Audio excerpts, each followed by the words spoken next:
America has decided to arm herself for protection against any aggressor. And the assembly lines of the automobile industry now become assembly lines of defense. The same men who in the past 20 years designed and built over 70 million passenger cars and trucks are bending their wills and their talents to the task of building weapons for the protection of America. The ability of the automobile industry to serve America's defense is solidly based on tangible achievements in times of peace. Achievements that resulted from years of research. In the laboratories has been exemplified the indomitable spirit that is the automobile industry. Here, individual initiative is encouraged. Here are courageously conceived the engineering concepts that boldly challenge competition. Millions for research. In the past dozen years, Chrysler Corporation alone has spent $60 million to find out how to make cars safer and more durable and more economical. And manufacturing has progressed hand in hand with engineering. The designs of the engineer have been translated economically and efficiently into terms of metal and plastic, of fabric and glass and rubber. In the past dozen years, the Chrysler Corporation has spent $180 million for tools and dies to give the public each year what is new and of permanent value. Then the picture changed, and defense became the #1 job. America began to arm on land, at sea, and in the air. And to Chrysler Corporation went one of the toughest assignments of all as its second big job for national defense. The first task was already well underway, for part of Chrysler Corporation's truck building capacity had already been diverted from production of civilian vehicles, and more than 250 Dodge Army trucks were being turned out each day.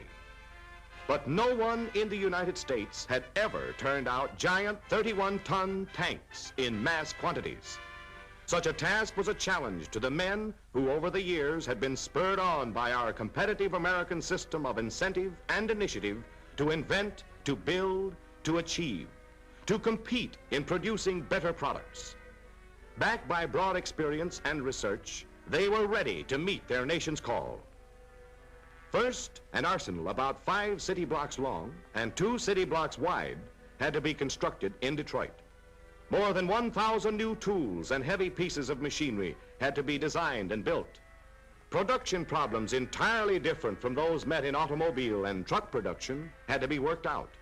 And above all, thousands of men had to be selected and trained especially for this new job of building tanks. A big enough order when there's plenty of time, but an even bigger task when under pressure. Just 5 days after the call to action, Chrysler Corporation engineering and production experts returned from inspecting a model tank at Rock Island Arsenal, armed with blueprints, 186 pounds of them. And in the 4.5 weeks that followed, 200 men from the Plymouth, Dodge, DeSoto, and Chrysler plants, selected for their knowledge, ability, and initiative, studied these blueprints. Never before had so many of these experts worked on one particular job. Working 7 days a week, hours meant nothing to them as they checked and rechecked rigid specifications laid down by the United States Army and conceived and planned the tools and giant machinery needed to produce in quantity these important weapons for Uncle Sam. Simultaneously and working in perfect coordination, other Chrysler men planned the layout of the Arsenal building itself. Expending more than $200,000 of its own money for planning even before the go-ahead signal was given, Chrysler Corporation pushed forward this national defense job with all possible speed. On August 15th, it was authorized to construct a $20 million tank arsenal and to build 31-ton tanks. A job had to be done, and Chrysler Corporation was determined to do it. In less than a month, first ground was broken for the arsenal. Huge steam shovels, like fabulous monsters foraging for food, dug out massive chunks of earth to make way for deep foundations. Vast amounts of construction equipment, tractors, cranes, and graders arrived. And the excavations took on an appearance resembling a busy mining camp. Concrete, more concrete, and still more concrete. 51,000 tons, most of it poured at temperatures near zero, went into the foundations of the arsenal itself, and into the especially deep foundations for extra heavy machinery, and into large floor areas and roadbeds for the railroad sidings which were to run into the factory. Meanwhile, behind locked doors, preparation for tank production went forward. Army officers and Chrysler men, experts all, worked side by side to produce armament for America's defense. Working untiringly, production engineers designed the jigs, dies, tools, and machinery necessary for mass production. Other experts worked night and day to plan the most efficient plant layout. Uncle Sam had asked for action, and action he got. Steel construction followed close on the heels of the foundation work. Fighting now against the bitter cold of a Midwestern winter, as well as time, hearts warmed to see the first steel upright swing into position, and willing hands quickly bolted it solidly into place. With the first steel uprights pointing slim, rigid fingers skyward, steel construction went forward at a record pace. Steel, more than 13 million pounds of it. More than 20,000 large pieces went into the construction of the vast plant. Ah, what's this? A bottleneck? We don't envy you the job of sorting those out, brother. Cold, snow, ice, rain, nothing deterred the building of the immense structure. Men, ankle and sometimes almost knee-deep in mud, worked with determination. Trucks plowed through to their destination, delivering their vital cargoes of supplies and materials. And then came a red-letter day. In the presence of Major General E.B. Gregory, Quartermaster General of the United States Army, the official flag was presented and raised over the tank arsenal. Then on strict schedule, carloads of production tools and new machinery began to arrive at the arsenal, ready for immediate installation. More men, more materials, and still more speed. Bricks and mortar, steel and glass, and the vast skeleton of a building began to gain a more solid appearance.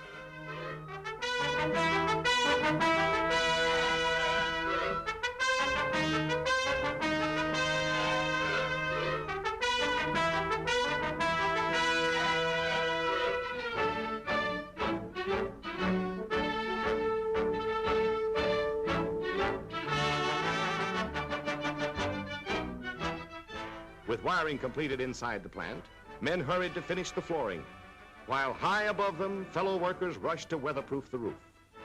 Another red-letter day marked the one-third completion of the arsenal. Ever mindful of their fight against time, production engineers partitioned off this one-third. Then, with the arsenal steel construction still to be completed, and with only this part of the interior temporarily heated by means of a locomotive, building of the first sample tanks went forward in earnest, and Uncle Sam's defense program began to assume definite, more tangible form. Meanwhile, work on the arsenal itself continued at a rapid pace, while day by day, hour after hour, new machinery was moved in, according to a carefully coordinated plan, even as hundreds of designers, draftsmen, and engineers supervised the building and installation of more machinery for mass tank production from assembly lines of defense. Time was precious, and certainly none was wasted here. Exactly as planned, every huge milling machine, each giant multiple drill press, every single piece of machinery, large and small, had its predetermined foundation and location in the arsenal's layout. Fortunately for America, the most important assignments in its defense program were taken over by industries skilled and experienced in scientific research. Moving at top speed, the National Defense Program benefited by the wealth of experience gained by America's #1 industry over a period of years. The engineering and production skill that had given America constantly better and better automobiles and trucks for less and less money went into the planning and building of these giant tanks for America's defense. No time was lost in training skilled workmen in the jobs they were to do, as preparations for quantity production began to assume even larger proportions. With the mass moving in of giants of modern industrial production came a myriad of small machines, literally hundreds of them, all tagged and clearly marked, each with its own important place in production, each with its vital job to do. More than 8,000 specially designed tools and gauges and fixtures were also to be installed before the arsenal would be completely equipped. The arsenal became just that in the truest sense of the word. Strictest official secrecy was enforced. Incoming and outgoing men and vehicles were carefully checked and inspected. The race to produce the tanks, way ahead of schedule, was well underway. The full power of private competitive industry, its manpower, its resources, its facilities, was again proving its worth when turned to the job of America's defense.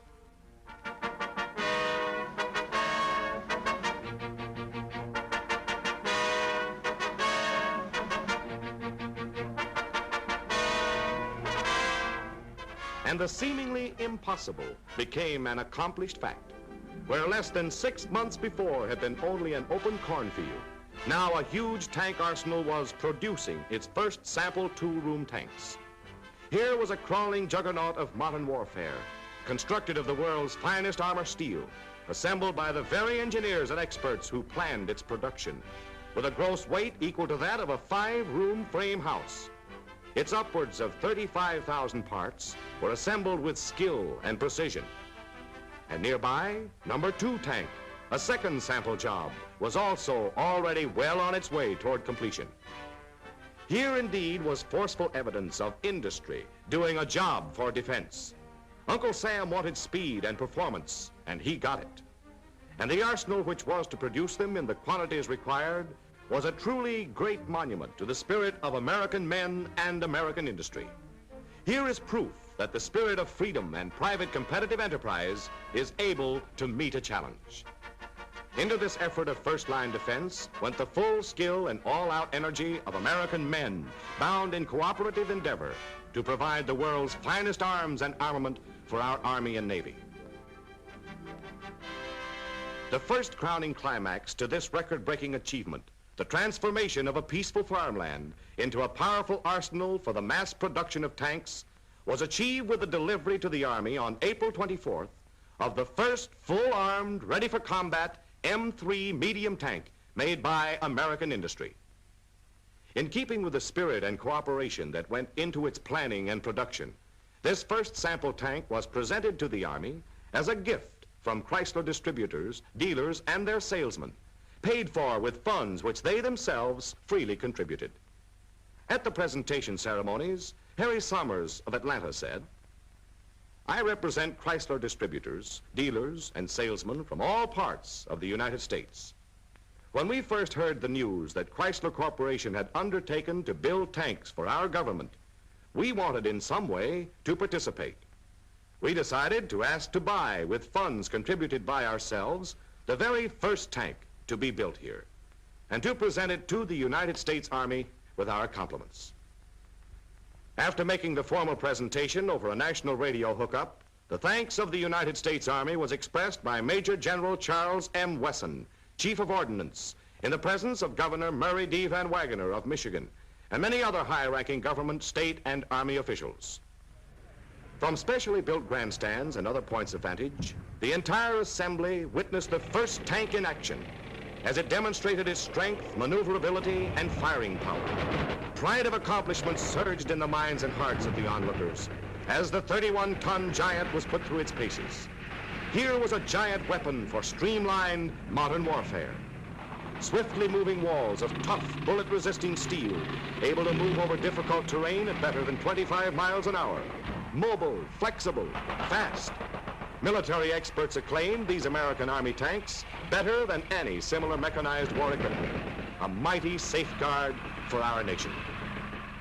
General Wesson and President K.T. Keller of Chrysler Corporation watched the mighty moving fortress as, with cannon booming and machine guns chattering, fully ready for frontline action, nothing hindered its progress. Climax of the day was the unheralded appearance of the second tank, which had been completed that very day. American men and American industry had carried out the Army's order of the day and had taken a major step toward arming the country for defense. But, proud and impressive as were these ceremonies, they were but an incident marking progress in the big job to be done. For as the first tank was shipped, others were on their way. The cool, keen, swift, coordinated action which had marked the building of the arsenal and the construction of the first sample two-room tanks now gave way to the job of assembly line tank production. This great defense effort began to reap the harvest of its labors as production tanks filled the first assembly line. Then the second. Relentlessly rolling, the third assembly line was filled, and mass production was on the way. All hands turned to the job of building tanks in volume. Smooth American business-like coordination and cooperation is the keynote in production as it was in preparation. Free, patriotic cooperation, the American way. Quantities of all manner of parts, mighty steel armor plate, cast steel forgings of varying sizes and designs, mighty 2-ton turrets, each a veritable fortress in itself, stand ready to feed these assembly lines of defense. From the largest tank part down to the smallest, each is ready to do its job in Uncle Sam's new armed strength. All materials brought together from more than 700 factories located in 130 communities throughout the country are carefully checked to specifications for strength, measurements, and weight. For Uncle Sam must take no chances. Veteran expert machinists mill contact surfaces to hair-splitting specifications. Giant multiple drills bore through the toughest metal. Row upon row of intricate, specially designed machinery manufacture and prepare the 35,000 or more individual parts that go into each land dreadnought. Welding, milling, riveting, measuring and remeasuring vital parts to hair-splitting dimensions. Then, at the beginning of the main assembly line, the hull sub-assembly begins to take on a vaguely recognizable shape. Rubber cushion wheels are set into place, ready to run onto Caterpillar treads at the end of the line. On down the line, more and more parts and inner fittings are added until the tank is ready for the paint oven and its first coat of United States Army olive green. Next comes the big radial motor capable of pushing this land battleship at a speed of 25 miles per hour. The 3,600-pound swivel gun turret is swung into position, its ruggedness seeming to hurl defiance at any who might challenge it. Then the vital Caterpillar tread is added. With armament complete, the tank's guns, including the formidable 75-millimeter cannon, are mounted in place. And Uncle Sam's answer to all challengers is ready for a 75-mile test before delivery to the Army, complete and ready to defend America. Thus, from these assembly lines of defense, roll defenders of America in ever-increasing numbers. Chrysler Corporation is proud of this record in tank production, but it is only one phase of its part in the vast national defense program. Every division of Chrysler Corporation, Chrysler, DeSoto, Dodge, and Plymouth, is also doing its important jobs for first-line defense. Special Army trucks are coming off the lines at the Dodge truck plant at the rate of more than 250 every working day, and have been for many months.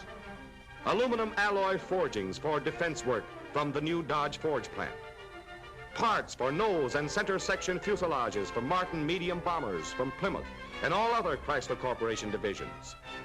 Field kitchens, propeller balancers, tent heaters, furnaces, and refrigerator compressors for Army cantonments from the Air Temp plant in Dayton, Ohio. Parts for 40-millimeter rapid-fire Bofors anti-aircraft guns from the Chrysler, the DeSoto, and 7 other plants in Detroit and Newcastle, Indiana. And in Chrysler Corporation's famous engineering laboratories, development work progresses on a new 2,000-horsepower airplane engine, new military truck designs, airplane landing gears, multiple engine power plants, and many other engineering assignments for the United States Army and Navy. In addition, orders have been filled for fuses which go into the noses of airplane bombs, for 3-inch shells, and for 3-inch cartridge cases. Oil-like bearings and other powdered metal parts for various defense items. These and many other Chrysler Corporation activities are examples of how the wheels of the automobile industry, symbolic of all private competitive enterprise, turn together in unison to supply the nation's requirements. Thus do the brains, hands, and hearts of free American men work to carry out the Army's and the Navy's orders of the day on assembly lines of defense.